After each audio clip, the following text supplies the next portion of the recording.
चालू घ्या. आज प्राध्यापक दूधपचारे सर आणि मी इथे या व्हाईट डेझर्टमध्ये इजिप्तच्या इथे आलेलो आहे आणि अतिशय अवर्णनीय असं हे डेझर्ट आहे. आणि आत्ता आम्ही जे व्हाईट डेझर्टमधले जे मशरूम रॉक्स पाहिले, आम्ही चिकन रॉक्स पाहिले, त्याला आपण ब्लू रॉक्स म्हणतो.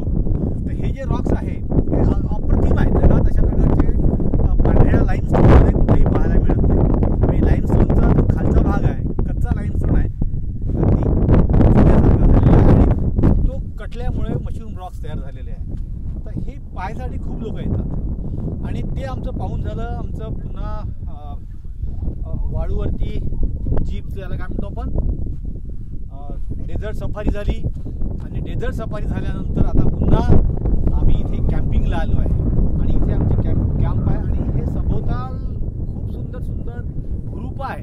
आणि या भुरुपामध्ये इथे अशा प्रकारच्या एक वाळूवरती आम्ही इथे आहे. आमचे फॉरेनचे जे मित्र आहेत, नॉर्वेचे आहेत, ब्राझीलचे आहेत, जपानचे आहे आणि हे सर्व आता ते मजा तिथे घेऊन राहिलेले आहेत. आणि अशा प्रकारचं ठिकाण आम्ही सुद्धा कधीही पाहिलेलं नाही आणि आमची खूप वर्षापासून इच्छा होती की अशा ठिकाणी यावं आणि अशा ठिकाणी आपण राहावं. अशी संधी कधीही मिळत नाही.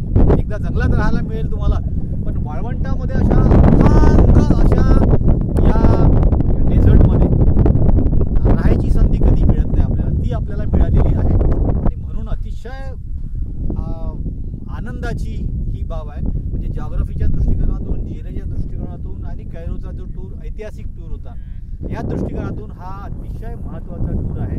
मला नाही वाटत कोणी आपल्या भारतीयांपैकी इतका टूर कोणी केलेला असेल जितकं दूधपचासाठी मी हा टूर केलेला आहे. आणि म्हणून लोकांना, जॉग्राफीच्या शिक्षकांना आव्हान आहे, इतिहास शिक्षकांना आव्हान आहे की त्यांनी निश्चित इथं यावं. आम्ही पूर्ण त्यांना मार्गदर्शन करू आणि कमी पैशामध्ये हा टूर त्यांना निश्चित करायला लावतो आहे. तर अशा प्रकारे मला वाटते ही अवर्णनीय आणि अमूल्य संधीचा आम्ही लाभ घेतला आणि आज इथे थांबतो आहे.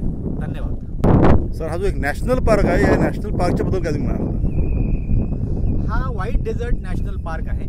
याच्यामध्ये ब्लॅक डेझर्टचा सुद्धा एक भाग आहे याच्यामध्ये.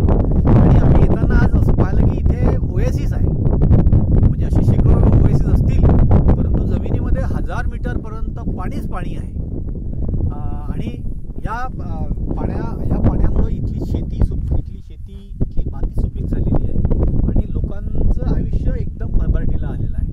म्हणजे एकीकडे या नाईल नदीचं आपण पाहिलं, नाईल नदीमुळे जसं इजिप्त समृद्ध व्हायला लागलेलं आहे, लोक समृद्ध झाले, त्याच प्रकारचं आता इथे पण या जे ओएसिस आहेत, म्हणजे वॉटर स्प्रिंग, तर त्याच्यामुळे हे गावं समृद्ध झाली. इथे आम्ही ते पाहायला मिळालं इथे. आणि हे जे एवढं अफाट डेझर्ट आहे, या डेझर्टच्या मध्ये आम्ही आता इथे आलेलो आहे आणि ही संधी कधी कोणाला मिळत नाही आणि असं याचा अनुभव आम्ही आज इथे घेतो. Thank you sir. Thank you very much. Nice.